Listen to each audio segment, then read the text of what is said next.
Okay, so hi, this is part one of a little tute series I'm doing on jacks on TPUs. And most of these tutes are going to be running in Colab because we can get a free TPU as part of Colab. And some of the later stuff we'll do on a slightly more larger compute. But for now, we're going to start with this first part, which is just some vanilla jack stuff. And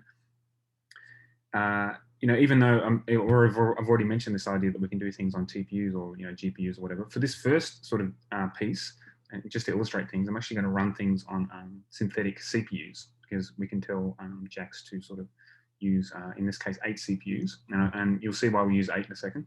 But so this first little bit of preamble here, I'm just sort of saying let's run some a little bit of a setup here. We don't want to use TPUs, I've said here. Later we will in another tute, and we just want to sort of configure JAX to think it's got 8 CPUs. Okay, so what is JAX? So JAX is a number of things. I think there's 3 really interesting sort of aspects of JAX. The first one, and how I sort of first saw things, was this NumPy API that JAX provides. So if nothing else, you can just think of JAX as providing a NumPy-like API, sort of a drop-in replacement, star, some, constraint supply, that runs your code on whatever accelerator you have. So if you have a GPU or you have a TPU, you can sort of just transparently run things on that. And just by itself, that's pretty amazing that there's this sort of accelerator straight off the bat. So if nothing else, you can use you can have a go at just swapping JAX NumPy for your NumPy thing and just see how you go in terms of speeding pieces up. So that's really amazing, and it's really a foundational piece for some more stuff that we're going to talk a lot more in detail about. Okay, so the big interesting part, I think, around JAX is, the fundamental part of JAX really is about this idea of function transformation. So let's go through some examples. Here's a little function I have. It's pretty simple, 2x squared plus 3x plus 3. And a big thing that JAX does is takes functions like this. This isn't a very terribly interesting one, but it could be a very, very large neural network, for example. And what it does is it provides ways of transforming that function into other functions that do related things. And the way it does this is by this idea of tracing. So you can give a function to JAX will sort of run that function through. And by running that function, it sort of builds this internal representation of what that function does, and then can manipulate that internal representation to sort of change it in interesting ways. And the way, one of the ways you can get introspection into this, and one of the first things I want to introduce because it's really interesting for debugging, is this idea of a thing that JAX provides called a make JAX expression. So I think this is a great example to start with. I have my f function here that does something, this little quadratic. And what I can do is I can ask JAX to transform that function into another function. So this is the fundamental thing. Here's a function, do something with that function, and what the return is a new function. And that new function has, in this case, the same signature. But instead of outputting the execution of the function, it outputs what JAX thinks that function does. So you can see here this little sort of symbolic representation of things, this little DSL sort of thing. And this is JAX's view on what that function was doing. And everything we're going to talk about from now on is basically this idea of sort of manipulating these trees of compute. So I find this is a really interesting first example to talk to because we use this make JAX expression many times. Okay, so what are there's two interesting pieces of sort of function transformation that JAX does. The first one is around calculating gradients, and a lot of machine learning falls under this idea of gradient descent type stuff. So being able to calculate the gradient of something is sort of handy. So we use that a lot. So the first sort of thing that JAX provides for us is this grad function, and like this trace function that we build, grad takes a function that sort of represents the forward pass and gives you a new function that represents the gradient. So again, it's all about function transformation. It's all very functional. So if I take the grad of f, it gives me a new function, and this function has the same signature. So what I had before, I pass an x, but this time instead of returning the execution of the function, it returns the gradient with respect to that. In this case, it's single x. So I get this gradient 3, and let's see, it's 2x squared.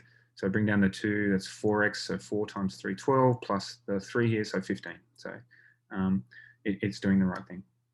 And we're going to use that a lot later when we talk about how we use gradients in MOS functions. But one thing that's interesting about functions that change into other functions is the composability. And this is where you get some really interesting combinations of things. And in particular, we could start already with this composing to say, let's take our gradient function that we built, where we just built. So, you know, f, which gives me a new function. And let's then turn that into a function which does a trace. So what I'm doing here is I'm basically saying, do one transformation from f into the gradient of f, and then do another transformation that shows the gradient calculation. It's a really handy debugging tool. And when I execute that, I'm now showing what the trace of the gradient was. And so you can see what's happening here. There's some forward pass in there stuff. There's some symbolic backward sort of pass stuff to calculate that gradient. So this composability is super useful, and you know, we'll see more and more interesting examples of that. Okay, we'll actually also switch to a very small variant of that, which is called value and grad. And what value and grad does is actually returns two things. It returns the forward pass. So you can see here, if I call this case value and grad, it's giving a new function that, again, same input signature, but now instead of returning one thing, it returns two. And those two things are the value, the execution of the forward pass, and the second thing it returns is the gradient. And so we can see here that we get 30 and 15. That's pretty useful because it's often a thing we want to do. When we're talking about a loss function, we often want to run a forward pass to get the loss, and then we want the gradient with respect to the loss. So rather than having to run that forward pass twice, one for loss and one for gradients, we might as well just sort of, you know, carry that forward pass and return it. So it's a pretty common thing we end up doing. And already there's some interesting things you might have noticed here, like, for example, this idea that it's a device array. Because what JAX is doing is it's always lazy evaluating things. So when we talk about the symbolic run, and then this idea that it's not until I've actually done something with that value, in this case, you know, asked Colab to print it to the screen, that the value is being brought back from the device that was doing the compute. Now, in this case, we're doing all this compute on these CPU devices, but if we were doing things on GPUs, then really I'd want to keep as much of the data on the GPU for as long as possible, and then only bring it back to my host here when I actually want to see something. So this device array we have is really interesting because it's talking about the sort of representation of the data on the device that I can manipulate on the device without having to push things back and forward all the time. And then, you know, that's super important. We only want to take data from our host to our accelerators as little as possible. So that's quite interesting by itself. Cool. So grad, just fundamentally, as I've expressed it here, is pretty simple. But, you know, JAX in general provides a huge suite of gradient type things that are well above my pay grade in terms of vector calculus. That, you know, so there's all sorts of weird optimization stuff you can do with much more interesting versions of this. And for the most part, so far for me, it's been just using this grad. But, you know, this idea of composability means you can do things like the grad of a grad, and there's all these other variants on how we manipulate gradients that JAX provides. Really good support for. Okay, so that's the sort of second part. First part was this idea of NumPy drop-in. Second part was our idea of let's get gradients. The third part, which I think is interesting as well, was around how do we use accelerators to manipulate our code so that we can get things to run really, really, really fast. And there's sort of three parts that come into this. And these, I'll go through each of them. First one I want to talk about is jitting. So there's this idea that when we did a bit of compute, so my f function that I was doing here that did this idea of you know, a couple of multipliers and a couple of pluses, when I'm doing them with JAX operators by themselves, they're all sort of, you know, individually being run. But when I use this idea of JIT, what we're doing is we're saying let's sort of package up the compute I'm doing and let's hand it to this compiler technology called XLA. And what XLA does is sort of all the right things in terms of saying, well, how can I sort of, you know, make this even more efficient? Things like, you know, maybe pruning operations, maybe things like fusing, maybe deciding that parts of the compute aren't required based on how the things are returned. XLA is an amazing piece of technology, and, you know, JAX is in some ways this awesome front end to XLA in Python for making use of this technology. So just off the bat, if we've got a bit of compute, you know, this F isn't terribly complicated, but F could be quite complicated, as we'll see later. So just this idea of being able to JIT this thing and then providing this large amount of compute to XLA that can sort of go through and, you know, move things around as required, makes this mammoth difference. I think it's a really interesting thing about JAX as well that, you know, I've just said, oh, let's just call JIT, and it sounds so simple, but under the hood, there's so much going on here in terms of what XLA is doing. Again, though, it's all about function transformation. I'd have a function f, I pass that to JIT. You can see that's what I'm doing here, and I get a new function. That new function is the same signature, same return. In fact, you can see when I run it here, I get 30 like I did before, but it's been through this staging sort of process where all this compute has been passed to XLA to sort of get accelerated. Like we did before, though, we can talk about, you know, composability. I might say, given my jitted function, can I look at a trace of what's going on? And we can see here that this is sort of this idea of staging off to XLA that's happening here. I've got my compute that is represented by the function f, and then what's happening really here is that I'm saying, oh, let's pass all this as a bundle to XLA to do its compiler magic to turn this into something really fast. So very, very heavily leaning on XLA to do the right thing here. That's, and, you know, we'll use this JIT wherever we can. We want to put this idea of JIT the furthest around the compute we can. So we basically want to package up as much as what we want to do, things like a forward pass, or things like a forward pass, backwards pass, gradient calculation, you know, update, that sort of stuff, and JIT the whole thing, because the larger XLA has a view of what you want to do with the compute, the more it can sort of use its magic to make things fast. So JIT, we'll see that floating around. Another class of things that JAX is really good for is vectorization and parallelization through maps. So I want to go through first this idea of vectorization, something probably people are very familiar with NumPy, the idea that a lot of the NumPy operators are, you know, out of the box vectorized. You can, instead of passing a scalar, you can pass a vector or a matrix. And as long as you sort of provide the right hints here and there about how to do things, you can sort of get this compute being much, much faster. So let's start with a little function here. This function f, it takes an array, and what it does is it says return a little new array, which is got the min and the max of that array you passed. So it's some simple little trivial function here.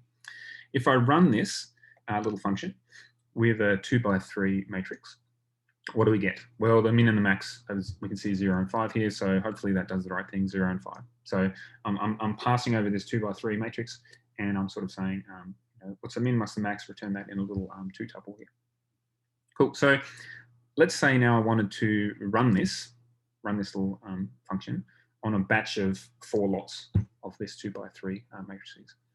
And in this case, what I'd want to get back, if I'm just doing things purely batch, then I want to get 4 sets of these 2 tuples. So, and you know, this is the fundamental idea of batching, isn't it? We use this idea all the time. And this idea of vectorization is not something we just do because it makes things fast. It's also some of the fundamentals about how stochastic gradient descent works. So this idea of having this leading dimension where we've got a batch is something that we use so much. So if I've got this leading dimension of 4 here, then I want that same leading dimension on the way out, basically. I want to get 4 lots of 2. Each of those 4 represents the min and the max of the 4 2x3 matrices that came in.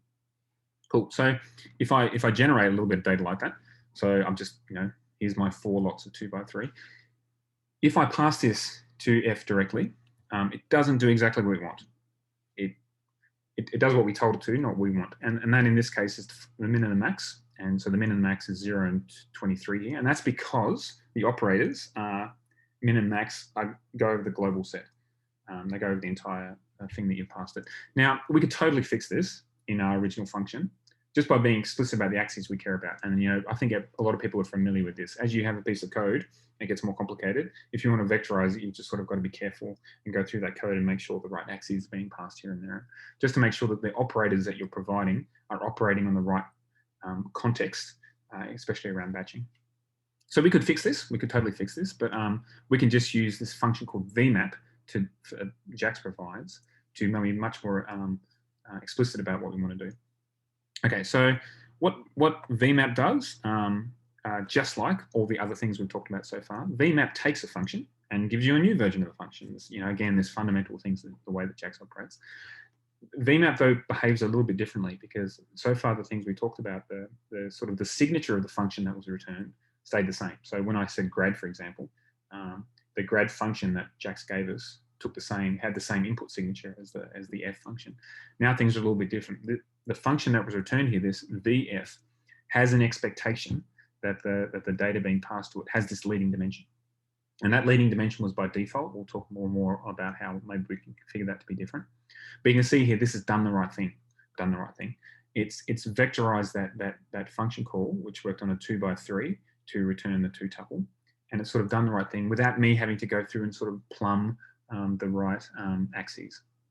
And the way it's done that is exactly what we would have done. It's gone through that using this idea of tracing function forward. It's gone through and worked out, given all the ops that were done, how do I sort of change those operators to work in a vectorized way? It's not like it's you know, duplicated things. It's actually done the right thing. So and we can see this just by looking at the functions that JAX is sort of operating on here.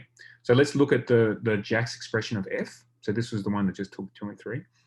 You know, it does a reduce mean on the first and second axis, because remember, you know, if you just ask for a mean and max, it's going to go over the whole lot, and we passed a 2D function, so a 2D matrix, sorry. So we get, you know, the 0th first axis. But when we did the vectorized form, Jax went through and changed this compute. You can see how it's going, well, I'm going to actually plumb another leading axis in here. So now your min and your max will be across the first and second axis, not the 0th. And so it's done all the right things here in terms of taking that compute. And the reason it's able to do that is because this tracing gave it this symbolic representation. And this symbolic representation can be manipulated, and things like exactly this idea of, you know, operating on different dimensions, or, you know, you can see some other stuff that's done here in terms of the change of the broadcast and the dimensions of the concatenation. So it knows how to manipulate this state to give a vectorized form of things. And, you know, like the main point I want to say here is that the F, maybe it wouldn't have been too hard. Well, you know, straight off the bat, actually F here would have just worked vectorized because of the simplicity of the, well, not this F, but, you know, the previous F, the first F we started with, the 2x squared, that would have been one that just worked straight away off the bat. This F didn't, and we could have fixed it by doing things with axes, but, you know, let's let Jax do the hard work and we can avoid weird stuff. Okay, so one thing that we did here a little bit is that we had some implied behaviors about sort of how the vectorization was going to work. So I just one little extra thing I want to talk about here is that we can be a little bit more explicit about how we want Jax to vectorize things. So let's look at a different function. This is one that takes 3 arguments, a, b, c, and calculates this complicated result of a plus b plus c. So again, this is vectorized straight off the bat. We won't have to necessarily do anything if we want a vectorized form of this. But say we wanted to vectorize some parts of the inputs and not other parts. And, you know, again, we could do this. We could make sure that we're broadcasting the right things that we don't want to vectorize, that we don't want to invoke the vectorized operations for. But we can also be very explicit about this when we deal with Jax. And it's using this idea called the in axes. And so let's just show a quick example of this. Let's say I have this ABC function. And what I want to do is I want to vectorize this call, but only vectorize it for A and C. So I want to have a vectorized form of the function A and C, but I don't want to vectorize it for B. I want B to just be broadcast. And let's look at really quickly make some data for that. So my A function is going to be 2 by 3. So I want to vectorize it over the first axis. And my C function will be also 2 by 3. And I want to vectorize that over this first axis. So basically this axis of length 2. But my B is just going to be a scalar. So I just want Jax to work out the right way to broadcast this so that we're getting this vectorized form of things. And we can do that just by specifying this idea called in axis. What in axis takes is it takes a tuple, and the number of things in the tuple equals the number of args. And there's a sort of, you know, so what we got here is that this first one corresponds to the first arg, A. And what we're saying is for the 0th dimension in A, that's what I want you to vectorize across. For the second arg, B, I don't want any vectorization. I'm saying none here. Don't vectorize, please. And for the third arg, C, I want you to vectorize over the 0th dimension. And that's going to be able to be done here because A and C have the same size of the leading dimension. So they've got a size of 2 there. If we wanted to do a different dimension for C, in fact, you know, maybe if C was 3 by 2 instead of 2 by 3, we could vectorize over the second axis here. But I think what's going to be really common is this idea of the first axis being the batch. You know, we do that a lot.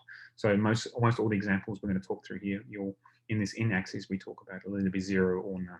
We're basically vectorizing over a particular axis or we're not.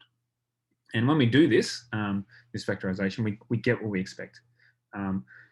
Over the 0th axis, which in this case is the scalar, or this call is being run, this none here broadcasts the B completely.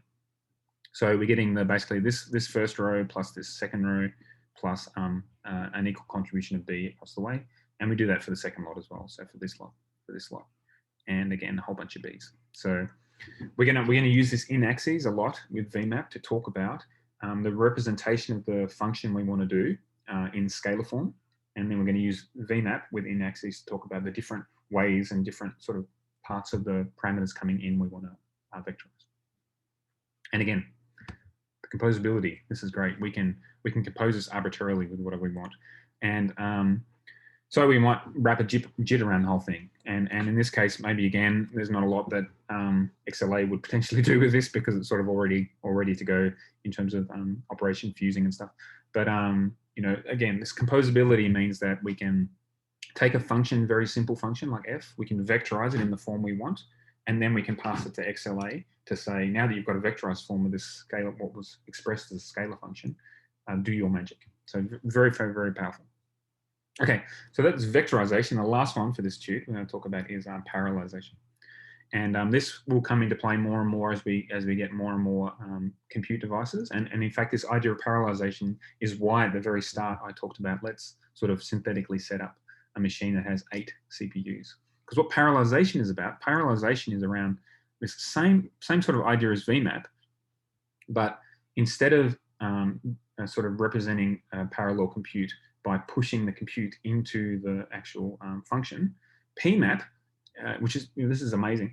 pmap actually builds a little program that gets, basically treats this as, let's compile this into a program and ship them to all devices, get the devices to run in parallel, and then sort of, if we need to, collect the results back.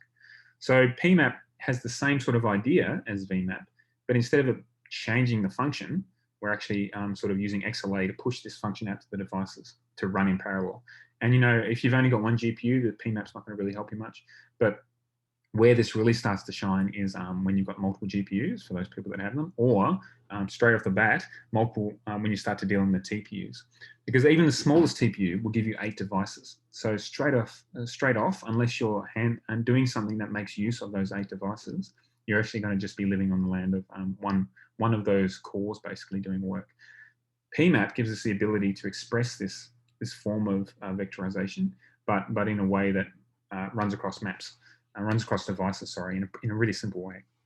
So let's look at it again. So just a reminder, we had those 8 devices in this case. We're gonna talk about 8 TPU devices later, but we've got 8 CPU devices, and the pmap basically it has the same basically functional form as vmap. So instead of vmap, we type pmap, and what we're doing here is, again, this idea of we have an in-axis, this idea about what are we trying to actually do the parallelization over, and in this case, I'm talking about, I've got, again, this really simple function. I've got 8x3 values for A, 8x3 values for C, and I want to do parallelization over this first axis, which is, size 8. And then I don't want to do any sort of work with B. I just want B to be broadcast. So what this is doing is it's actually operating each of these 1/8 of the data in parallel across the devices. So if we look at the JAX expression for this, you will see that instead of what we would have seen down here is more around the idea of, in the vmap case, we would see manipulations of this part of the function expression, this idea that vmap goes through and sort of plumbs a batch dimension through as it requires. What we're seeing here is that this is now shipping off to this XLA pmap. So again, we're very, very heavily sort of leveraging XLA technology. And what this is doing is it's actually taking this A and this B, and it's splitting it up. So we have 8 devices, and in this case, this thing has a leading dimension of 8. So what we're doing is we're taking 1/8 of that input, sending it to 8 devices. So each of them has, basically a vector of length 3.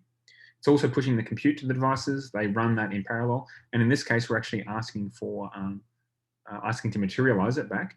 And we're getting now back what's expressed here as a sharded device array. So this is fascinating. Before we were talking about device arrays, where this idea that there's a bit of data that's sitting on a device, and when we do something like print it to the screen, it's sort of coming back. Now we've got this representation of things that we can manipulate in whatever way. It's called a sharded device array. And actually, where this data is currently living is it's living sharded across these 8 CPU devices. Maybe it makes more sense when we talk about TPU devices or whatever, but you can think about this data now continuing to live in a sharded form across the devices. And it's sharded across this first axis. And that first axis makes a lot of sense because we're often doing things like batching. So this is very powerful. It's giving us the ability to start to ship data to these devices and keep them on the devices. But as far as we're concerned of the programming model, we're just sort of manipulating it as a single thing. And if we did something here, like, what is the mean of this sharded array, it would do all the right stuff in terms of bringing it back to the host and, doing the mean. But for now, we're sort of talking about something that continues to live sharded across these devices. And that's great because, the less we can move memory around, the better. Okay, so, so I said there, that's CP8. And again, all these things are composable. It's amazing. So let's think about this little function here.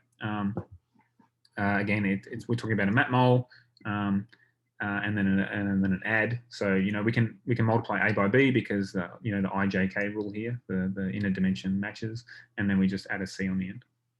Cool. So that's my function, and you can see here this is actually interestingly expressed in NumPy. So I'm expressing this in NumPy. I can make a expression of that. So Jax can sort of run that NumPy and sort of say, oh yeah, I can see what you're doing. Here's this generalized dot product here on whatever axes, and we're doing an add at the end. Cool. And let's go through some of the things we talked about. We can vmap. So if I vmap my function, and that gives me the ability to have a leading dimension.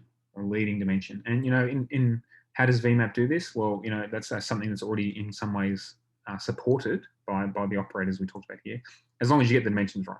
And the implicit behavior of things like a dot product or a generalized map model will do this anyway. Like this leading dimension just sort of come along for free, but we're explicitly calling it out here. And if we have some reason that we wanted to run an accelerator, we could jit that thing. Again, there's nothing really to see here except for this idea that we are pushing this within an XLA call in case it could do something magically here. And we could pmap instead of the jit. And what does pmap do? Well, it wants a leading dimension again. So we've got this dimension now that we're pmapping over 8 devices. We've got internally to that, we've got another dimension that we're vmapping over, and each of those is 2 to 3. So remember, f is actually being executed now on inputs that are 2 by 3. This last part. Vmap changes that function f into one that expects a leading dimension. In this case, 5 by 2 by 3, and it's going to change the code to handle that batch dimension sort of transparently. And then the pmap on top changes the function again to expect another leading dimension now, which in this case is 8. But pmap's not going to modify the code. Pmap's going to ship the code to all the devices, each of which is a vectorized form that Jax changed to do the 2 by 3. So it's all doing the right thing. And if we look here, we can see again what's happening. The vmap here did the manipulation of the symbolic representation to add the right dimension, and the pmap sort of handed it all off to XLA to sort of run in parallel. And the thing we're getting back in this case of the pmap is a sharded. So this composability and this idea of vectorization, things like JIT, vmap, pmap, we're going to use this more and more in the examples we talk about. But for this first part of the shoot, we're just talking about the fundamentals. One other little thing I want to talk about really quickly in Jax, which bites people a little bit early on, is this idea of how the random numbers work. So a lot of the things that we've talked about here, a lot of the ways that Jax operates is on this idea of manipulating these deterministic static trees. And random numbers cause a little bit of a grief sometimes around that. So Jax is a lot more explicit about the way that actually all random number generators work under the hood in terms of state.